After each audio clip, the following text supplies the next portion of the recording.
Hi అండి, అందరికీ నమస్కారం. Welcome to the Hindu voice channel. ఈరోజు మనం నాగేశ్వర జ్యోతిర్లింగం ఆలయ విశిష్టత గురించి తెలుసుకుందాం పదండి. ద్వారక చుట్టుప్రక్కల అనేక దివ్యక్షేత్రాలు ఉన్నాయి.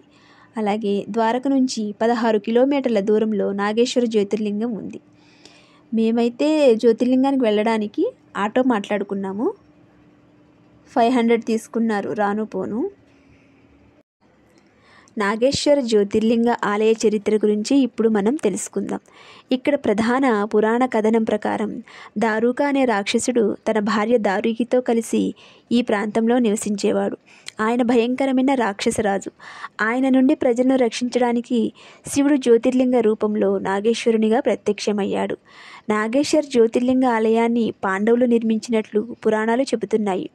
పూర్వం ఈ యొక్క ప్రాంతంలో ద్వారక అనే ఒక వనం ఉండేది. మునులు ఎందరో భక్తి శ్రద్ధలతో స్వామివారిని పూజలు చేస్తూ ఉండేవారు. ఆ రాజ్యానికి అధిపతి ద్వారకా రాక్షసుడు ఉండేవాడు. భార్య దారుతి. ఈమె పరమ శివ పార్వతుల భక్తురాలు. వీరిద్దరు కలిసి ఈ వనంలో ఉన్న ప్రజలను హింసించారు. హౌరుడు అనే మహాముని దగ్గరకు వెళ్ళి ఈ రాక్షస దంపతుల పీడ వదిలించమని అక్కడి ప్రజలు వేడుకున్నారు. హౌరుడు అనే మహాముని రాక్షసులకు ఒక శాపం ఇచ్చాడు. భూమిపై ఇక రాక్షసులు ప్రజలను శిక్షిస్తే ప్రాణాలు పోతాయని వరం ఇవ్వగా అప్పుడు సముద్రం లోపలికి వెళ్ళి అక్కడ ఒక నగరాన్ని ఏర్పరచుకున్నారు రాక్షసులు. ఈ రాక్షసులు సముద్రం లోపల ప్రయాణిస్తున్న ఒక సుగ్రీవుడు అనే ఒక వర్తకుణ్ణి బంధించి సముద్రం అడుగున తీసుకుని వెళ్ళి ఒక చెరసాలలో బంధించారు. సుగ్రీవుడు శివుడు భక్తుడు. సముద్రంలో ఉన్న మట్టినంతటిని ఒక చోట చేర్చి అప్పుడు కాసిన నీళ్లు పోసి మట్టితోనే శివలింగాన్ని చేస్తాడు. శివుని పూజించడం ప్రారంభించారు. శివుడు ప్రత్యక్షమై రాక్షస జాతిని నాశనం చేస్తాడు.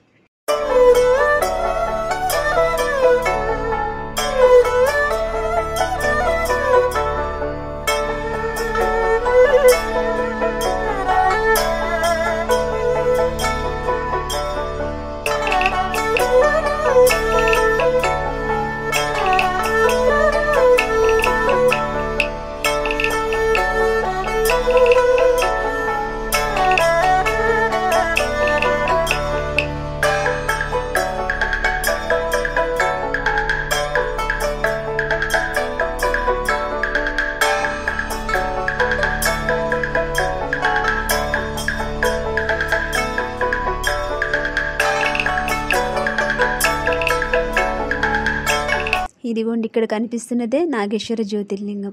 మేము ఈవినింగ్ 6కి వెళ్ళాము. అభిషేకాలు చేస్తున్నారు. లోపలే పూజా సామాగ్రి లభ్యమవుతాయి. మేము అక్కడ తీసుకున్నాం. ఇదిగోండి, ఇక్కడ శివుని ప్రతిరూపం నిజంగా మనల్ని చూస్తున్నట్టుగానే అనిపిస్తుంది. చాలా ఆకర్షణీయంగా ఉంది. శివుని ముందు నందీశ్వరుడు. ఆలయం లోపల సభామండపం కనిపిస్తూ ఉంటుంది. ఆలయానికి ఎదురుగా నందీశ్వరుడు ఉన్నారు. నందీశ్వరుడు ముందు కూర్మం దర్శనం ఇస్తాడు. 2 అడుగులు వేసిన తర్వాత నాగేశ్వర జ్యోతిర్లింగాన్ని దర్శనం చేసుకోవాలి.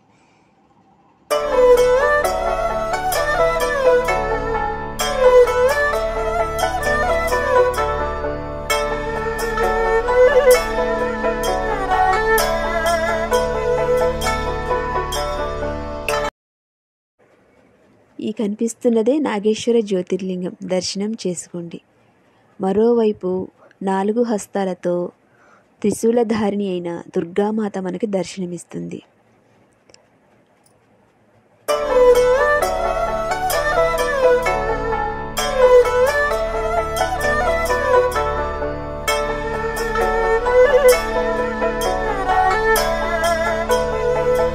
కనకదుర్గ అమ్మవారు దర్శించుకోండి. ఇవాళకి ఇదేనండి వీడియో. ఈ వీడియో మీకు నచ్చిందని అనుకుంటున్నాను. మరో మంచి వీడియోతో, మంచి పుణ్యక్షేత్రంతో మీ ముందుకు వస్తాను. అంతవరకు సెలవు. నమస్కారం.